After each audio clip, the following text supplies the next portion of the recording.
The first thing I want to show you guys is how I created one of the covers for my workbooks. So I am going to select. Okay, so this is a hand-drawn, scanned-in image as a JPEG.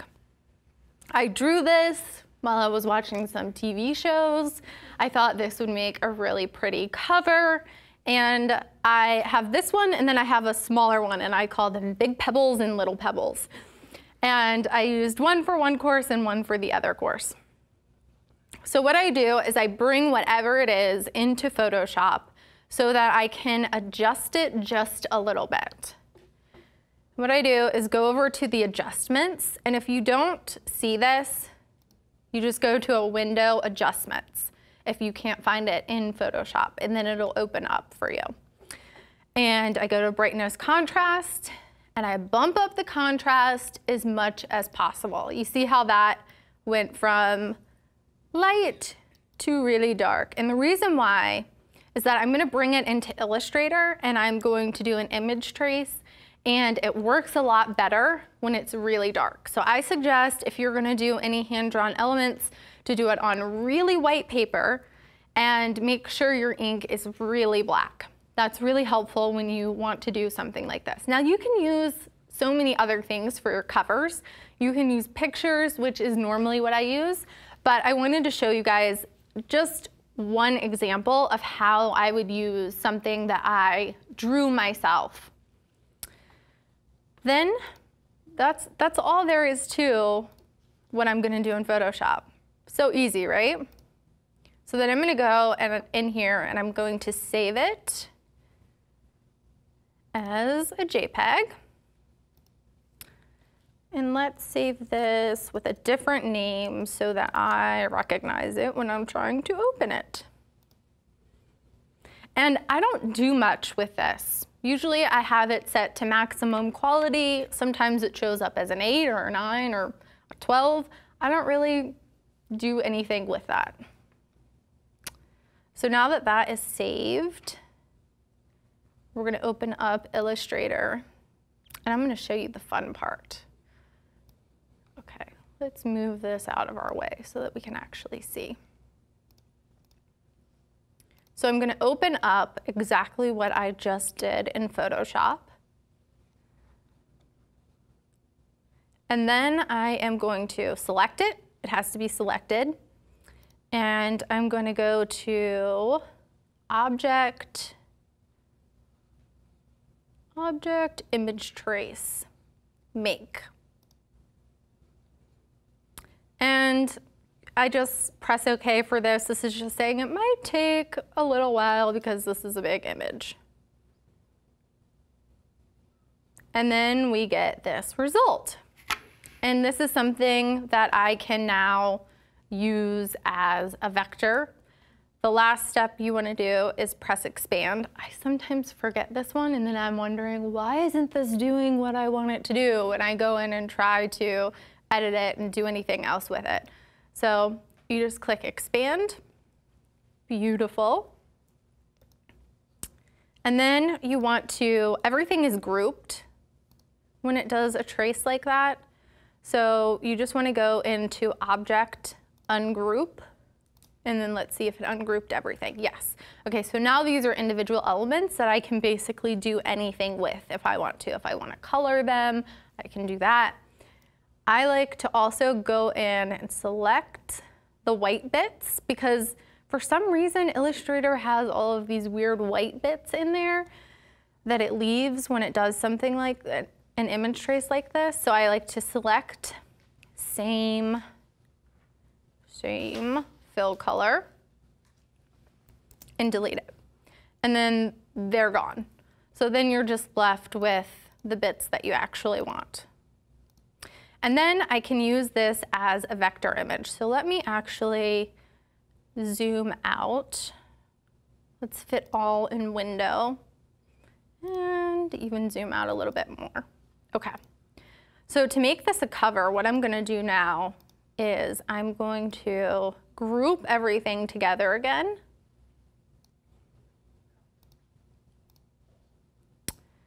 and I'm gonna fit it to a page. So I'm coming over down to this corner, and when it shows me the double arrows, I'm going to hold down Shift. That way it remains proportional.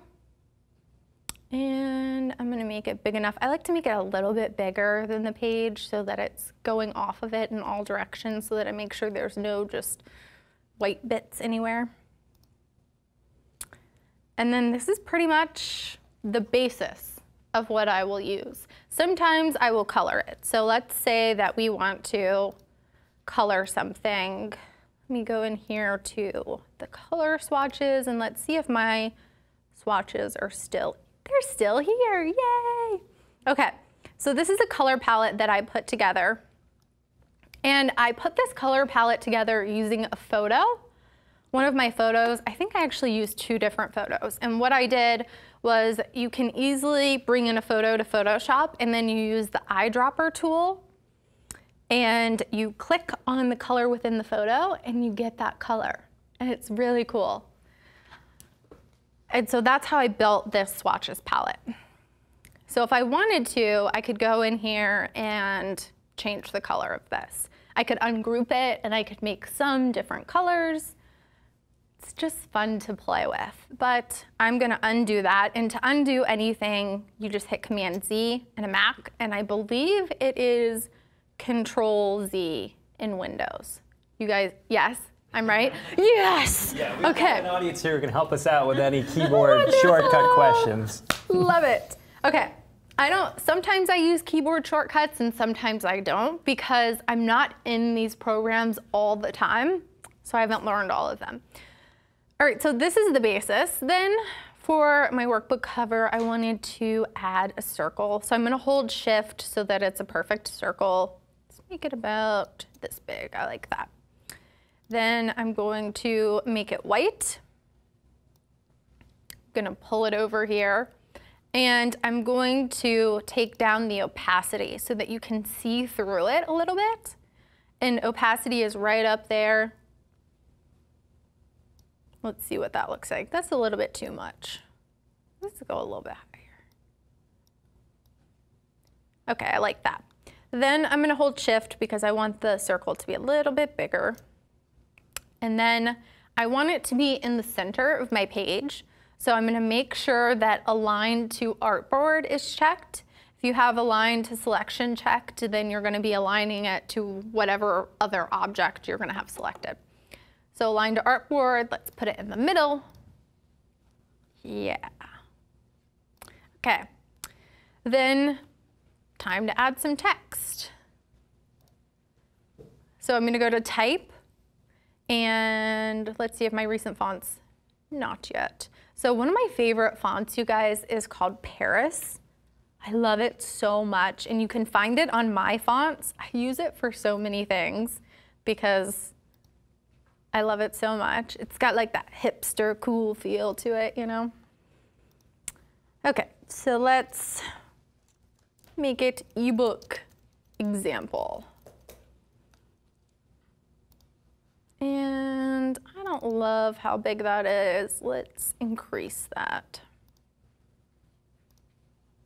So I just increased it over here where you can change the font size. And I'm gonna pull that over, and I like it about here. That looks good to me. Let's center it. Okay, so then I want a little something extra, and I love dotted lines. I don't know why, I just think dotted lines add a little pizzazz to something. So I'm using the line tool, I'm holding down Shift and pulling it over to how long I want the line to be. And then I am releasing the click before I released the Shift so that it stays a perfect line. If you don't want it to be a perfect line, you just don't hold down the Shift key. Then I'm gonna make it a pretty pink color because why not? Increase the stroke size just by going up here. See if let's make it 14 points just to show you stroke size can be small, large, and then I'm gonna go over here into the strokes palette. I guess they call it palette in Illustrator. Over to the stroke palette. I feel so professional saying that. And then I'm gonna click round caps and round corners because I want it to be round, dashed line, and it makes a dashed line for you. You don't even have to do it yourself. So let's make this 3, the dash 3 points, and let's make the gap 8 points. Let's see what that looks like. I will zoom in for you guys so you can see it a little bit better. Okay, I'm liking it. Then let's add my name.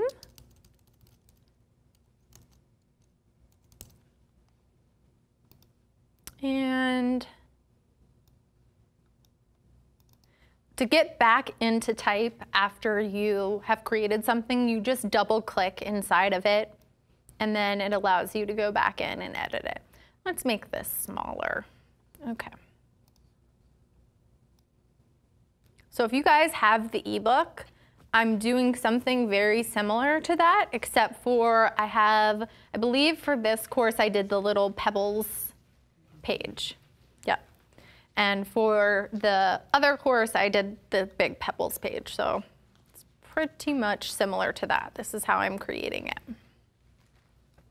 I want to bring this down, center it again. I'm just going to make sure that everything is centered. So I'm clicking on it, going up here, horizontal align center. And also, there are so many different ways to do the same thing within Illustrator, InDesign, Photoshop. So if you do it a different way, it's totally fine. You're not going to hurt my feelings whatsoever. They give you so many options to do different things. So, all right, now let's zoom out. Let's fit all in window. Okay, I like the way that that looks. So I'm going to just go in and save this. And I'm going to use it in InDesign. So I can save it as an Illustrator file and it will work within InDesign. I don't need to save it as a PDF or a JPEG or anything like that. It's going to work just like this. So let's just add a little bit more so that I know it's specifically this one. And I'm saving it in my files that they have created for me so that I will easily be able to find it and I'm not hunting for it. Okay, I always just press OK. I don't really worry about any of these options. So like I'm saying, I create so many things in here and I'm not an expert at this, you guys. I'm showing you that with little knowledge, you can do a lot. And if you have my workbook, you can see I did a lot of different types of pages. And this is how I do it. It's pretty easy, right?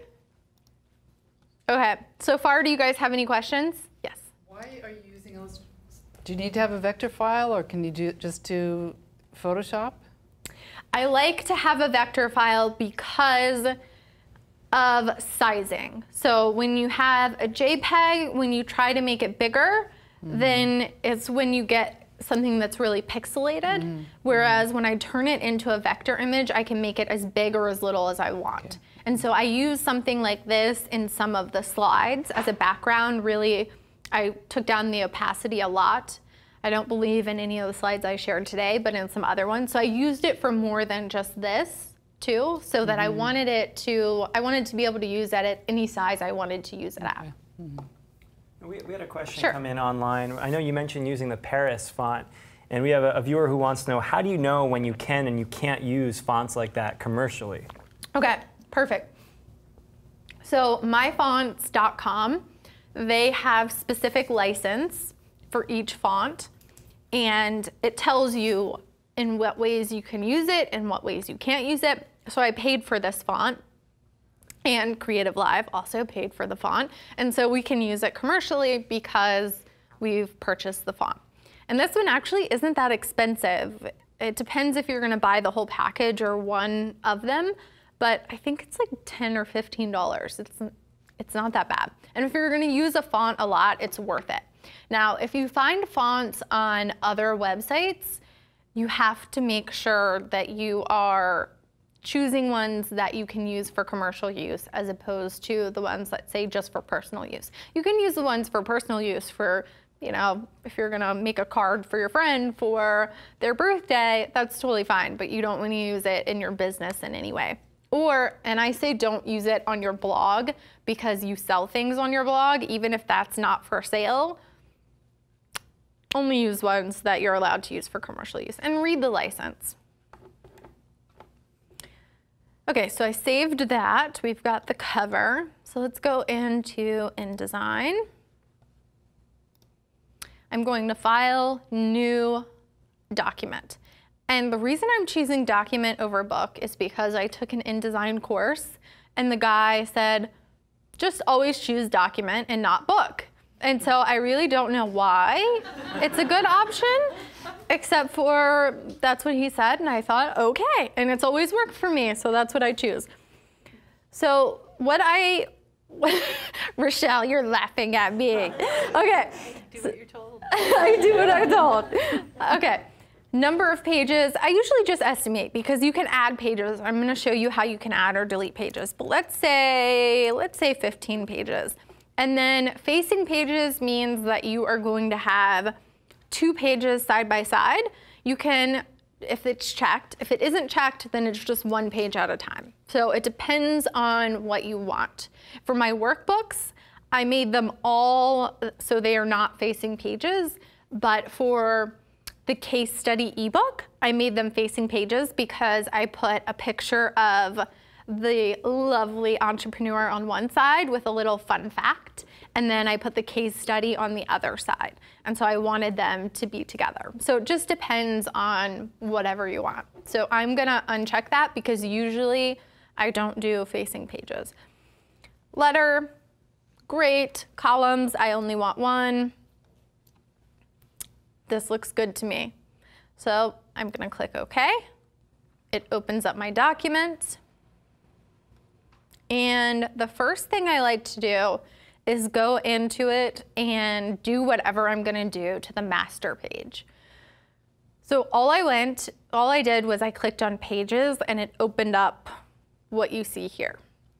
And you double click where it says A Master, double click on that, and you're within the master page to edit it. Now, whatever you put on this page, it's gonna show up on every page. So this is where you wanna put your page numbers. This is where you wanna put copyright, anything that you know you want to show up on every page, you put here. Now, I will show you the way that you can delete it if there are, for instance, if you don't want that on your cover, which I don't want it on my cover, so I'm gonna show you how to delete it as well, but it will automatically show up unless you go in and delete it. Okay, so we've got this master page here. Let's add a little copyright so you don't steal my stuff. Nobody's allowed. Okay, so we're gonna go into type, insert special character, symbols, and copyright symbol. You click on that and you get a copyright symbol. I will zoom in for you guys so you can see it a little bit better. There we go. Okay. So copyright 2014, April Bowles, Olin. And then I want to change the font of this. Another font that I use a lot is just Century Gothic, which comes with everything. It's one of my favorite fonts to use. Okay, and it's 12 points, that's good. Let's fit page and window again. And I will show you, let's go to another page. And it showed up, and I'll scroll, and there it is again, and again. So that's what happens. It makes it so easy for adding things like this. I didn't know about this at first when I was making my first product, and I was going in and putting this in on every page, and then when I realized, I thought, oh my gosh, I could have saved a lot of time to go in and manually put in page numbers. That's before I knew a lot about Adobe products.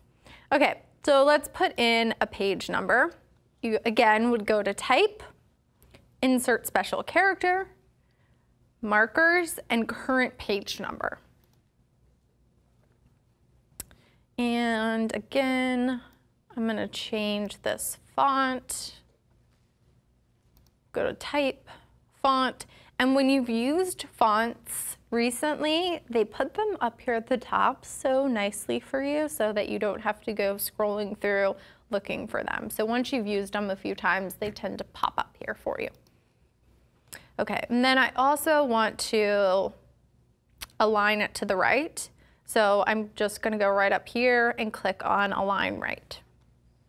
And it says A, but that's just what it says on this master page because it's not an actual page. It's going to show you the page number when we get to the page. I'll show you. And we see 1 and 2. So it's right there for us. Okay, I'm going to go back to this master page because something else that I like to do pretty quickly is to set up some guidelines. And what I mean by that is where I'm going to place my text inside of an ebook. And to do that, you just have to click somewhere in the ruler and drag, and you get a line that comes out. And I'm going to place it about there. And the reason why I do this is because on most pages, I don't want the type going so far out because it tends to be overwhelming. Unless I really need to fit something on a page, I'm gonna pull the type in a little bit. Okay, so I'm gonna do that again, one more time for the other side. And I'm using the guides up at the top as well, the little lines up at the top for when I'm placing it so that they look similar. And then I'm gonna pull one down for text when I'm using a heading. So I'm gonna have the text start a lot lower when I use a heading as opposed to when I don't have a chapter heading. So again, I'm going up in the ruler, I'm pulling it down, and this is for when I don't have a chapter title. That's not where I want that. Okay, a little bit further because I don't want the type to lay right on top of the page number. So let's put that about there. Now there is a difference between if you pull these guides down into the page as opposed to pulling them down in the gray area. I'll show you. If you pull it down into the gray area, it shows it all the way across the page. So if you want it to be all the way across the page, that's what you do. Same thing for this one. If I'm pulling it this way and I place it like that, it's gonna go all the way down. So if you want a marker that goes all the way across the page, that's how you do it. Okay, so these are my guidelines that I've got set up so that I can easily now go in and place text and know where it's going, and so that it's the same on each page. So I'm gonna go into page 1, and I don't want this stuff on the cover page. And you can't click on it. You see I'm clicking, I'm trying to select it. It won't let you click on the stuff on the that you put on the master page unless you hold down Command-Shift. So you hold down Command-Shift, you click on it. I'm gonna click on the other one as well.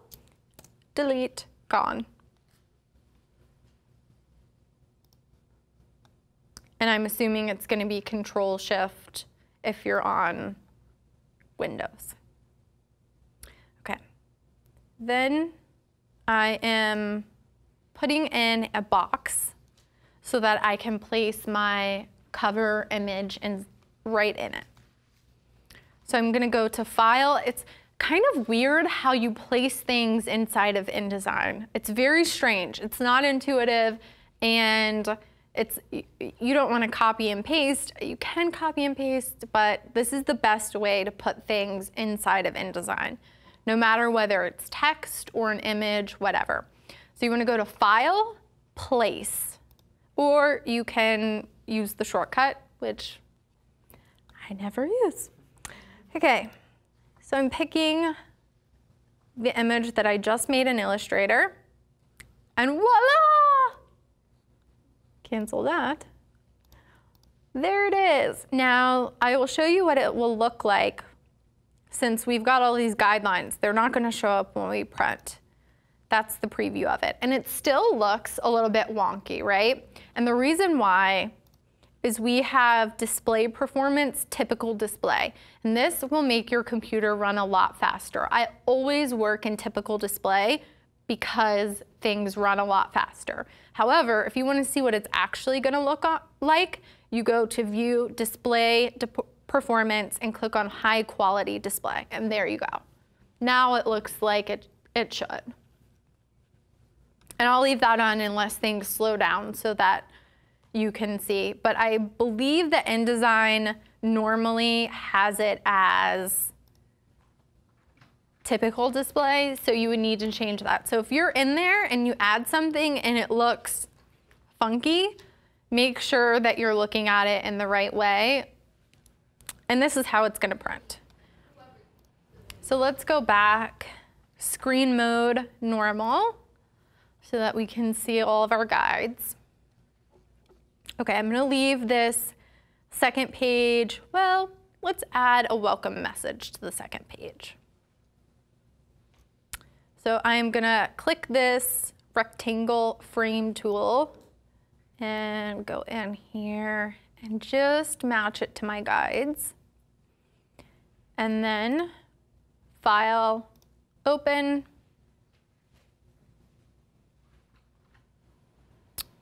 And, ooh, that's what I did wrong. I went to Open. We have to go to Place.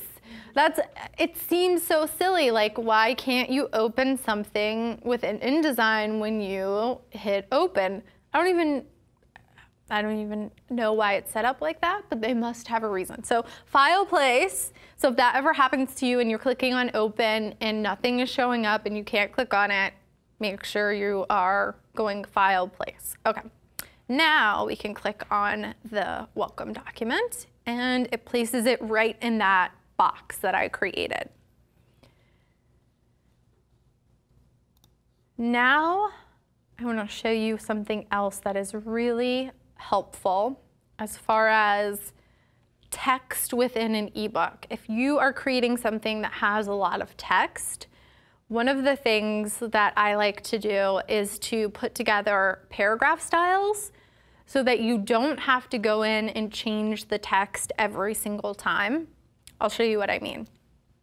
Okay, if you click on paragraph in paragraph styles, it's showing me just normal, whatever is set up for it to automatically show. I am going to create a new style. So I'm at paragraph styles, create new style. And if you don't see some of these windows, go in here and make sure you have whatever you need to have open. Okay. Now we're gonna we are going to double click on that. And this is where I can change anything to make this look the way I want it to look. So normally all I change is the font. Let's go with Century Gothic. Let's do 12 points, works for me. And alignment needs to be left. It has never changed for me to go to center like that, like it just did before I opened this up and everything was center aligned. I was like, that doesn't look right. So if you need to change that, just go to indents and spacing and choose left aligned. And those are the only things that I normally change inside of there. Now, the only thing I want to do is name it. I want to make sure I have a name for it. And we are going to just name this one Test Ebook Body. Okay. And now we have a welcome page.